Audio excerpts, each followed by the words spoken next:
Je ne veux aucun commentaire. Pour vous dire, il a fallu que je demande à ma mère de me faire ça.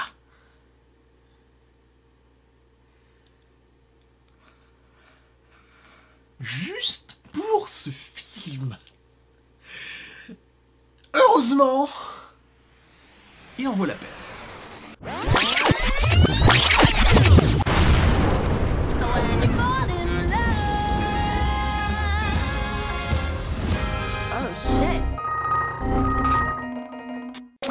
Et salut tout le monde et bienvenue dans cette nouvelle critique du film, vous l'aurez compris devant ma faste coiffure, Birds of Prey, ou c'est quoi? C'est la fantastique histoire ou aventure d'Harley Quinn. C'est beaucoup mieux en anglais en fait, vu que ça parle justement d'émancipation, vu que ce film parle justement d'émancipation. Alors on va faire un avis gros, dégueulasse, posé comme ça sur ta gueule. Le film est bon, mais laborieux, pas forcément dans le mauvais sens du terme. Enfin un film de femmes badass qui n'utilise pas de manœuvres stupides, commerciales, hypocrites et in the face pour parler de féminisme.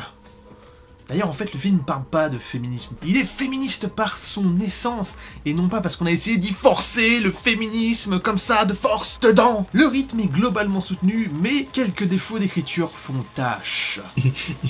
Je pense avant tout à la tentative de narration un petit peu décousue. Même carrément en fait. Que pour le coup j'ai pas vraiment apprécié parce que la mise en place était beaucoup trop longue, notamment sur un ou deux flashbacks, où en gros la release du flashback est très lointaine par rapport au début du flashback, donc c'est toujours assez étrange de voir comment le film est fabriqué en fait, comment les blocs sont posés les uns sur les autres. En fait tout au long du film, le délire justement un petit peu foufou d'Harley Quinn et sa narration complètement pétée dans tous les sens, ça commence un petit peu à s'édulcorer et le souci c'est que la césure est marquée, alors que justement ça devrait être petit à petit, jalonné par-ci par-là, mais non, là pour le coup, la première partie du film est exactement comme ça, fofolle et tout, et ça passe dans des flashbacks et des changements de point de vue sur des trucs qu'on a déjà vus mais de la part de quelqu'un d'autre, et la deuxième partie, et bah il y a absolument plus rien, on revient justement à une narration totalement linéaire et totalement classique. Comme si en fait au final les scénaristes ils avaient pas assumé leur connerie. C'est con. J'ai pas apprécié justement cette narration décousue. Je l'ai trouvée un peu moins bien faite que ce que j'avais déjà pu voir par exemple de la part de Nolan ou de Snyder pour le coup. Mais vu que c'était un petit peu le but du film, j'aurais préféré la voir jusqu'à la fin. Ne serait-ce que par souci de cohérence dans le récit, ça se tentait. Après pour le coup c'est peut-être un choix des producteurs, ce qui est assez étonnant parce que Margot Robbie, vu qu'elle est productrice du film, ça m'étonnerait qu'elle désavoue son film comme ça. Il y a cependant deux possibilités différentes, en tout cas qui ne soient pas dû à l'amont des producteurs, vis-à-vis justement de ce changement de ton au milieu de l'histoire. Vu que le film s'appelle justement Birds of Prey, on pourrait se dire que le film commence justement avec l'état d'esprit de Harley, pour ensuite se diluer petit à petit, pour ensuite commencer à se focaliser petit à petit sur les autres personnages, et donc le groupe de personnages en tant que tel, plutôt que juste Harley Quinn. Et le film pour le coup s'appelle Birds of Prey, et pas Harley Quinn, donc ça ferait quand même un peu plus sens, et comme le film est quand même excessivement basé sur Harley, ça rend le tout un petit peu bancal. En tout cas dans ce cas, le seul véritable problème du film, c'est juste son titre, qui pour le coup aurait mieux fait de s'appeler l'émancipation de Harley Quinn, ce qui pour le coup aurait pu être assez marrant, parce que ça aurait donné un petit peu au film une espèce d'atmosphère un peu prout-prout de film de bourgeois à la Woody Allen ou à la Bridget Jones. Sinon, la deuxième possibilité, c'est que le film se base complètement sur Harley, et que justement, l'évolution de son personnage fait qu'au début, elle est un peu fofolle, et que petit à petit, elle commence à avoir les idées un petit peu plus claires, et à être moins dans la folie. Mais le coche, pour le coup, il est manqué, parce que le film passe trop vite d'une personnalité à l'autre. Parce qu'en fait, pile au moment où Harley récupère la gamine, qui est en gros l'enjeu du film pour le coup, et d'un seul coup, paf, Ça fait des chocs à pic. elle change du tout au tout. Enfin, je parle de narration, hein, pas forcément Harley, mais c'est ça aussi qui est un peu bizarre, c'est que Harley pour le coup reste très entière et égale à elle-même tout du long. En tout cas, c'est assez bizarre parce qu'après autant de flashbacks et aussi d'espèces d'aberrations temporelles, au niveau du film, c'est un petit peu étrange de se retrouver avec un rendu comme ça, avec une césure comme ça, en plus qui est vraiment au milieu du film, hein, ça se passe vraiment au milieu de la narration, paf, d'un coup, on passe du tout au tout. En tout cas, c'est vers cette deuxième option que je penche le plus parce que, à mon avis, c'est au niveau cinématographique le plus intéressant et le plus raccord avec justement l'idée qu'on peut avoir d'Harley Quinn et du film. D'autant plus que la mise en scène du film joue beaucoup sur tout ce côté aberration temporelle et on se retrouve des fois avec des transitions de scène qui sont absolument cool, avec justement, j'en parlais tout à l'heure, avec des raccords de scène en fait qui se passent en fait au même endroit, mais pas au même moment. Comment expliquer ça? Et en plus, il y a pas mal quand même de flashbacks qui sont pas vraiment des flashbacks, en fait, c'est on retourne dans la narration pour le point de vue de quelqu'un d'autre. Et c'est assez cool. Comme quoi, le film est très complet, mais il souffre juste de petites maladresses d'écriture. Mais pour le coup, ça n'empêche absolument pas d'apprécier le film. Pas du tout. Même si, personnellement, j'ai trouvé qu'il y avait un flashback qui était beaucoup trop long. Pour ceux qui ont vu le film, c'est celui qui explique pourquoi et comment elle se retrouve à braquer un poste de police. Niveau visuel, le film est quand même vachement beau. Au niveau des couleurs, c'est assez marrant parce que ça part du pastel pour les endroits, les univers un petit peu normaux et aussi par rapport à la mafia. Mais dès qu'on arrive dans l'univers justement de Harley, les couleurs deviennent fluo. Logique. Et aussi lors des scènes de baston, avec des gros contrastes. Sa mère, le contraste. Il y a aussi un bon gros travail sur les lumières, notamment lors d'une scène où Harley est à la merci du méchant, attaché à une chaise et entouré de tous ses sbires. Là, il y a un clair-obscur qui est très bien utilisé, avec des endroits qui sont très sombres et une lumière qui est vraiment en douche comme ça, sur Harley et aussi... sur Harley, parle en français. Sur Harley et aussi sur ses masques noirs, c'est ça? Je sais même plus comment il s'appelle le con. J'ai aussi très envie de croire que c'est Margot Robbie qui a fait toutes ces cascades et toutes les chorégraphies de baston, parce qu'honnêtement, ça ajouterait tellement à la badassitude du film. Les musiques du film sont plutôt cool et bien choisies, mais on est vraiment rentré pleine balle dans le souci qu'avait justement Suicide Squad avant. Au bout d'un moment, ça devient très catalogue de musique. Là pour le coup, c'est mieux géré, notamment parce que je trouve que les musiques sont mieux choisies et un petit peu moins clichés, mais ça reste encore à faire catalogue. À mon avis, il y a quand même un gros hommage à Tarantino là-dedans, mais c'est un petit peu gros. D'ailleurs, je pense qu'il y a aussi quelques clins d'œil à Tarantino visuellement. Je pense notamment à la scène avec le mec en mode postier qui arrache le visage des gens dans un entrepôt. Je trouvais que ça faisait très Reservoir Dogs. Sinon, je l'ai vu en VF pour le coup. J'aurais bien aimé le voir en VO, mais finalement, la VF passe toute seule. Le doublage est très bon. Peut-être un petit peu Ewan McGregor, celui qui fait son doublage, est un petit peu en surjeu. Mais c'est difficile à dire, étant donné que c'est juste un acteur de doublage. Donc bon, le seul problème, c'est quand Harley parle de sa chatte.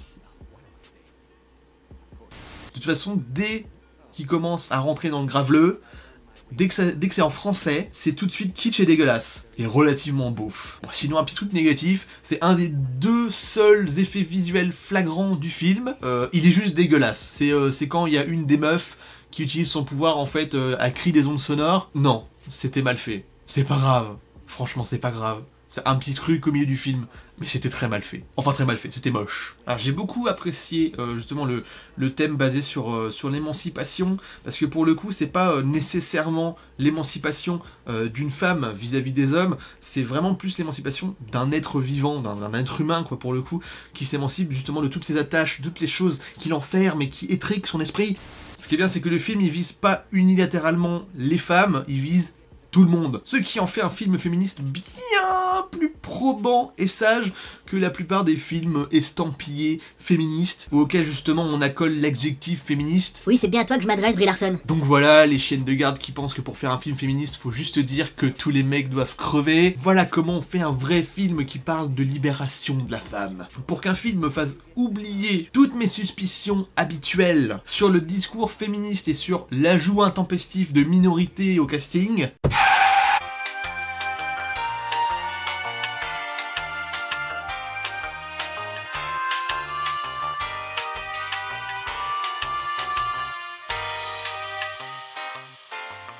pour qu'un film me fasse oublier toutes mes suspicions habituelles sur le discours féministe et sur l'ajout intempestif de minorités au casting, donc pas par racisme positif, il faut justement qu'il s'en libère totalement. Et vu que c'est un film qui parle de libération et d'émancipation, ça tombe sous le sens.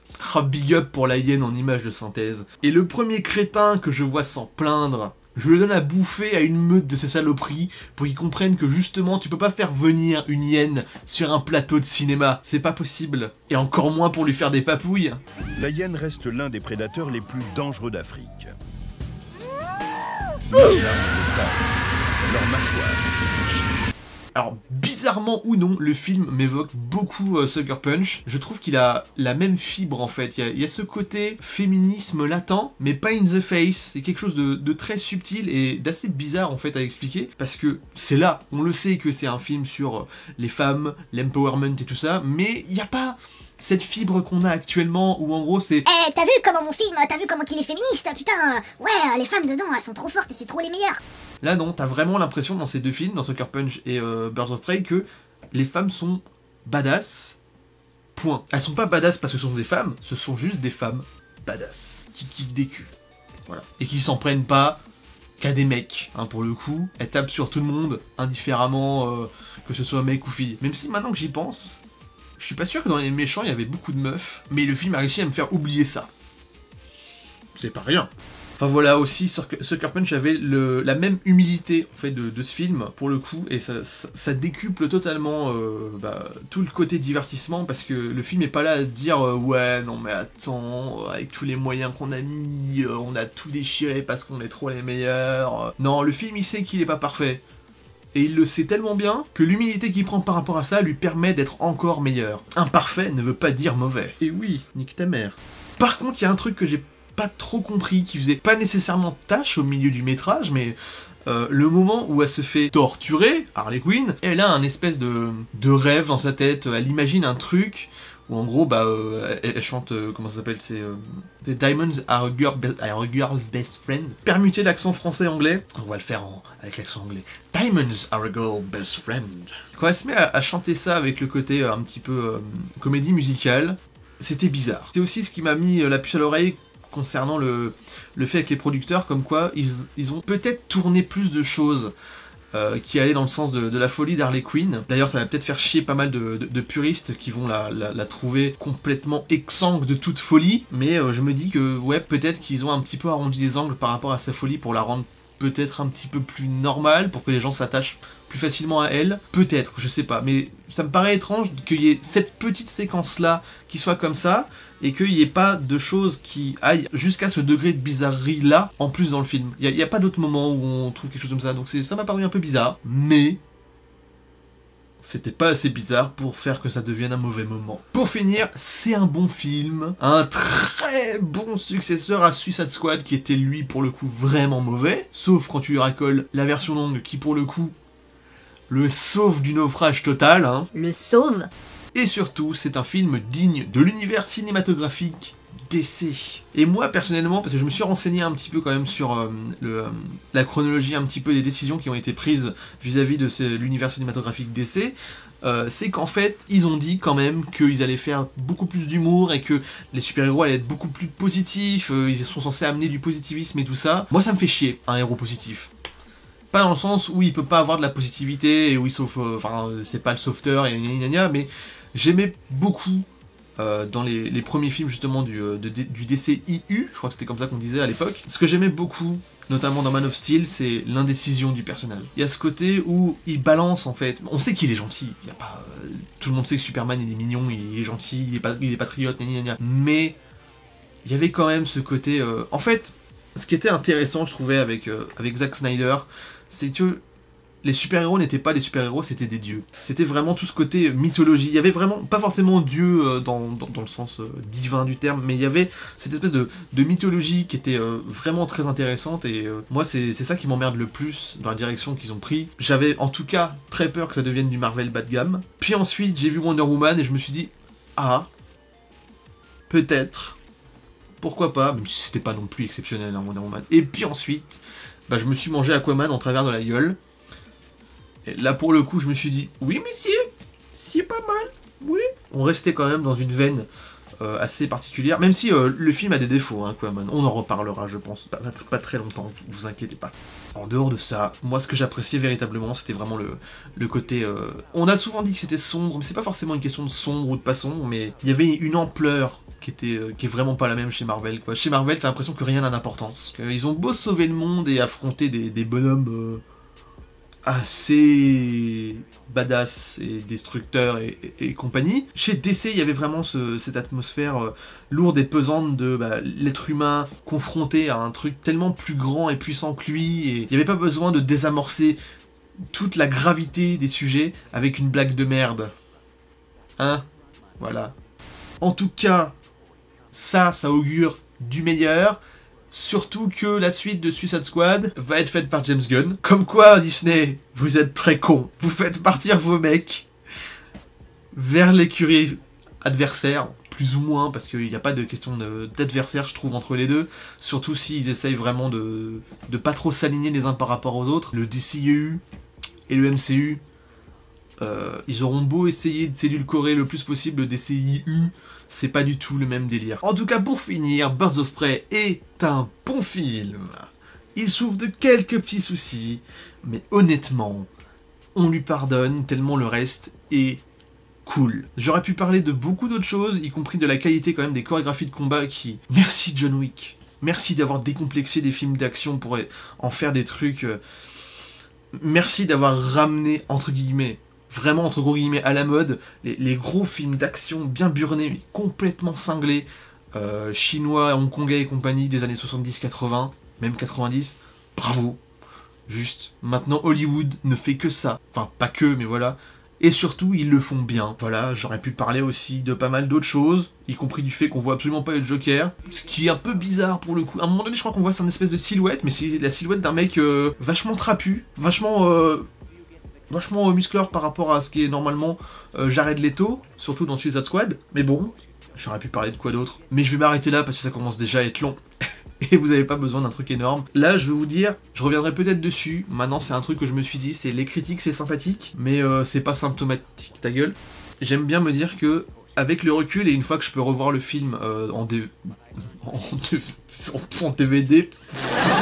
et que je peux le revoir en fait plusieurs fois d'affilée pour une analyse un peu plus poussée, je me permettrai peut-être de faire des retours. Déjà, vous attendez très certainement le retour sur Star Wars, hein, je l'avais promis, donc ça va venir. Dès qu'en fait le film, le 9, sort sur les plateformes de streaming légales ou en DVD Blu-ray, je me le refais, je me refais toute la saga et vous aurez un truc sur Star Wars. Voilà, annonce. Allez, pour faire chier, j'aurais quand même pas craché sur une petite apparition de Batman. Ça aurait été sympa de voir Batsy, mais c'est pas grave. Allez, on en a terminé. On se rappelle, hein, comme d'habitude ce qu'on fait, les socials qui vont apparaître à gauche ou à droite, je sais plus. C'est pas grave. Puis comme d'habitude, like, commentaire, partage et surtout abonnement. Abonnez-vous les enfants, ça fait toujours du bien. On en a fini, on se retrouve une prochaine fois pour une prochaine ou pour autre chose. Harleen Quinzel, out! J'ai vraiment fait ça? Oui, je l'ai fait.